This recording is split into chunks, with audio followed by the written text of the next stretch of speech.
ನಾನು ಮತ್ತೆ ನಾನು ನೀನು ತಿಳ್ಕೊಂಡ್ರೆ ಇನ್ನಿರೋ ನನ್ನ ಮಕ್ಕಳೆಲ್ಲ ಲಂಗೋಟಿ ಇಲ್ದಂಗೆ ಹೋಗ್ತಾರೆ. ಲಂಗೋಟಿ ಹೆಂಗಿದೆ ರಾಜಕೀಯ ಅದೆಲ್ಲ ನಡೀತಾ ಇದೆ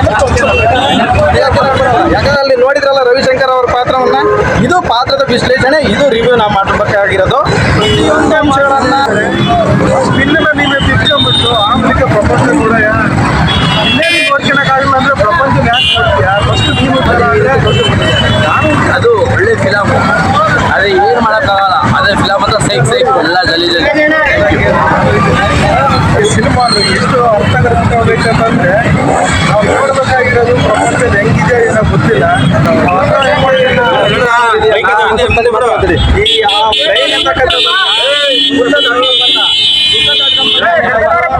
ಮತ್ತು ಬಂದಾಗ ಮತ್ ಮಾಡಿದ್ದೇನೆ ಕಲ್ತಗೊಂಡು ಹೊಡಿಯೋದೆ ಅಂದ್ರೆ ಹಣೆ ತಗ್ತಿದ್ದೇನೆ ಕತ್ತಲನ್ನು ಗೆದ್ದೇ ಗೆಲ್ಲುತ್ತೇನೆ ಎಂಬ ಜಿದ್ದಿ ನಿಂಗಲ್ಲ. ಆದ್ರೆ ಕತ್ಲು ಏನ್ ಮಾಡುತ್ತ ಮತ್ತೂ ಕತ್ಲು ಬರುತ್ತೆ. ಮತ್ತೆ ಅದಕ್ಕೆ ಏನ್ ಬೇಕು? ಸತ್ಯ ಯುಗ ಬೇಕು. ಸತ್ಯ ಏನಾಗುತ್ತಂದ್ರೆ ಎಷ್ಟೇ ಕಷ್ಟಪಟ್ಟು ಅದು ಎಲ್ಲೆಲ್ಲಿಂದ ತಪ್ಸ್ಕೊಂಬ ಬುದ್ಧ, ಬಸವ, ಅಂಬೇಡ್ಕರ್ ಪ್ರತಿಯೊಬ್ರು ಹಿಂಗೆ ಬರ್ತಾನೆ ಇದ್ದಾರೆ. ಬಂದಾಗ ಮತ್ತೆ ಏನ್ ಮಾಡ್ತಾರೆ? ಅದು ಕತ್ಲು ಮಾಡಕ್ ನೋಡ್ತಾರೆ.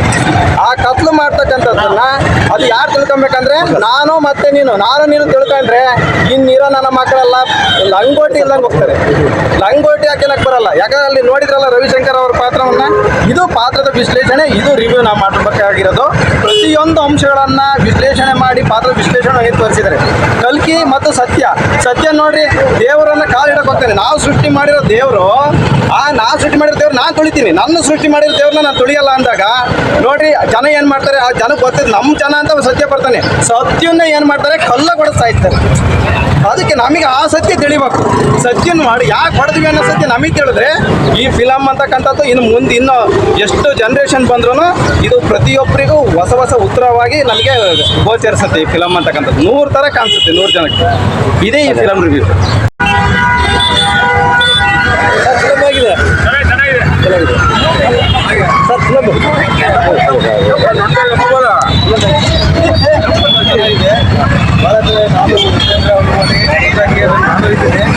ಈ ಸಿನಿಮಾ ಎಷ್ಟು ಅರ್ಥಗರ್ಭಿತವಾಗಬೇಕಂತಂದ್ರೆ ನಾವು ನೋಡ್ಬೇಕಾಗಿರೋದು ಪ್ರಪಂಚದ ಹೆಂಗಿದೆ ಏನೋ ಗೊತ್ತಿಲ್ಲ. ನಾವು ಅರ್ಥ ಹೆಂಗ್ ಮಾಡ್ಕೊಂತಿದ್ರೆ ನಮಗೂ ಗೊತ್ತಿಲ್ಲ. ಅದು ಉಪೇಂದ್ರ ಅವರು ಒಂದೇ ಮಾತನ್ನು ಹೇಳಿದ್ದಾರೆ. ಫಿಲ್ಮ್ ನೀವೇ ತಿಳ್ಕೊಂಡ್ಬಿಟ್ಟು ಆಂತರಿಕ ಪ್ರಪಂಚ ಕೂಡ ಇನ್ನೇನು ನೋಡ್ಕೊಳಕ್ಕಾಗಲ್ಲ ಅಂದ್ರೆ ಪ್ರಪಂಚ ಯಾಕೆ ನೋಡ್ತೀಯಾ? ಫಸ್ಟ್ ನೀವು ಥರ ಆದರೆ ನಾನು ಚೆನ್ನಾಗಾಗ್ತೀನಿ, ನಮ್ಮ ಪ್ರಜೆಗಳು ಚೆನ್ನಾಗಾಯ್ತು ಅಂತಂದ್ರೆ ನಾವು ಯಾವ್ದು ರೀತಿಯಲ್ಲಿ ಏನು ನಮ್ಮ ದೇಶನೂ ಸಮೇತ ಚೆನ್ನಾಗಾಗುತ್ತೆ. ಹಂಗಾಗಿ ಎಲ್ಲ ಪ್ರತಿಯೊಬ್ಬರೂ ಒಳ್ಳೆ ರೀತಿಯಲ್ಲಿ ಹೋಗ್ಬೇಕು ಅಂತ ಹೇಳ್ಬಿಟ್ಟು ಸರ್ ನಿಮ್ಮನ್ನ ನಾವು ಫಾಲೋ ಮಾಡ್ತಿದ್ದೇವೆ ರಾಘವೇಂದ್ರ ಅಂತ ಹೇಳ್ಬಿಟ್ಟು. ರಾಘವೇಂದ್ರ ಬದಕಿ ನನ್ನ ನಂಬರ್ ಆಯ್ತಾ? ಇದೆ ಸರ್. ಇವ ಆಯ್ ಅಂತ ಕಳಿಸಿ. Okay sir. ಕೊನೆಯಡಿಲ್ಲ ನಮ್ಮ ಯಾವಾಗಿರುತ್ತೆ ರಾಘವೇಂದ್ರ ಬದಕಿ ಅವ್ರು ಏನು ಹೇಳ್ತಾರೆ ನಮ್ಮ ಬೆಂಬಲ ಯಾವಾಗಿರುತ್ತೆ. ಇವರು ಒಳ್ಳೆ ರಿವ್ಯೂ ಫೋಕಸ್ ಸಿಕ್ಕಿದೆ ಅನ್ಸುತ್ತೆ ಮೂವಿ ನೋಡ್ಬಿಟ್ಟು. ನೀವು ಅಕ್ಸೆಪ್ಟ್ ಮಾಡ್ಬೋದು, ನೀವು ಪ್ರಸಾರ ಮಾಡ್ಬೋದು. ಓಕೆನಾ? ಇಷ್ಟು ಹೇಳಿ ನಮ್ಮ ಓಕೆನಾ? ಜೈ ಹಿಂದ್ ಜೈ ಕರ್ನಾಟಕ. ಸಮಾಜ ವಿರುದ್ಧ ಕೊಟ್ಟಿದ್ದಾರೆ. ಅದು ಒಳ್ಳೆ ಫಿಲಮ್, ಅದೇ ಏನು ಮಾಡೋಕ್ಕಾಗಲ್ಲ. ಅದೇ ಫಿಲಮ್ ಅಂತ ಸೈಕ್ ಎಲ್ಲ ಜಲಿ ಥ್ಯಾಂಕ್ ಯು. ಮೂವಿ ಸಖತ್ತಾಗಿದೆ. Super movie. Super movie. ಸಮಾಜ ಏನೇನಿದೆ ಅನ್ನೋದನ್ನ ಧರ್ಮ ಜಾತಿ ಅದೆಲ್ಲ ಏನಿದೆ ಅನ್ನೋದನ್ನ ಹೇಳ್ಕೊಟ್ಟಿದ್ದಾರೆ. ಏನ್ ಸಿಚುವೇಶನ್ ಇದೆ, ಬ್ಲ್ಯಾಕ್ ಆ್ಯಂಡ್ ವೈಟ್ ಹೆಂಗಿದೆ ರಾಜಕೀಯ ಅದೆಲ್ಲ ನಡೀತಾ ಇದೆ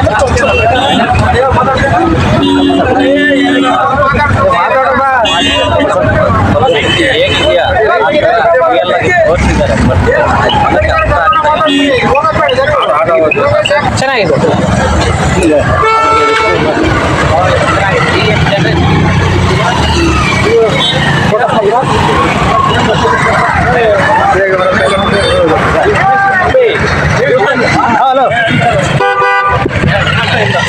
ಚೆನ್ನಾಗಿದೆ ಸಿನಿಮಾ. ನಾನು ನೀನು ಬದಲಾವಣೆ ಆದರೆ ಸಮಾಜ ಮೊದಲು ನಾವು ಬದಲಾವಣೆ ಆಗಬೇಕು. ನಾವು ಬದಲಾವಣೆ ಆದರೆ ಸಮಾಜ ಅದಾಗೆ ಬದಲಾವಣೆ ಆಗುತ್ತೆ.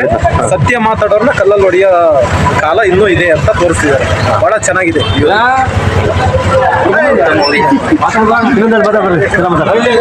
ರಾಜಾಶ್ರಯ ಹೋಗಿ ಜನಾಶ್ರಯ ಬರಬೇಕು. ಜನಾಶ್ರಯ ಬರ್ಬೇಕಂದ್ರೆ ಫಸ್ಟ್ ಆಫ್ ಆಲ್ ಜನಕ್ಕೆ ಸತ್ಯ ಅರಿವಾಗಬೇಕು. ಸತ್ಯನೇ ಜನ ಕಲ್ ತಗೊಂಡು ಹೊಡಿತಿದ್ದಾರೆ. ಸತ್ಯನ ಕಲ್ ತಗೊಂಡು ಹೊಡಿತಿದ್ದಾರೆ ಅಂದ್ರೆ ಮತ್ತೆ ಜನ ಏನ್ ಮಾಡ್ಬೇಕು? ಜನ ಏನಾಗ್ತಾರೆ ಕೊನೆಗೆ ತಾವೇ ಅನ್ಯಾಯ ಆಗ್ತಿದೆ ಇಲ್ಲಿ. ಯಾಕಂದ್ರೆ ಸತ್ಯನೇ ಕಲ್ ತಗೊಂಡು ಹೊಡಿತಿದೀವಿ ಅಂದ್ರೆ ಮತ್ತೆ ನಾವಿನ್ನೇನು ಇದಾಗದಂಗ ಆಯ್ತು. ನಮ್ಮ ಕಣ್ಣನ್ನು ನಾವೇ ಚುಚ್ಕೊಂಡಂಗೆ ಆಯ್ತು ಅಷ್ಟೇ.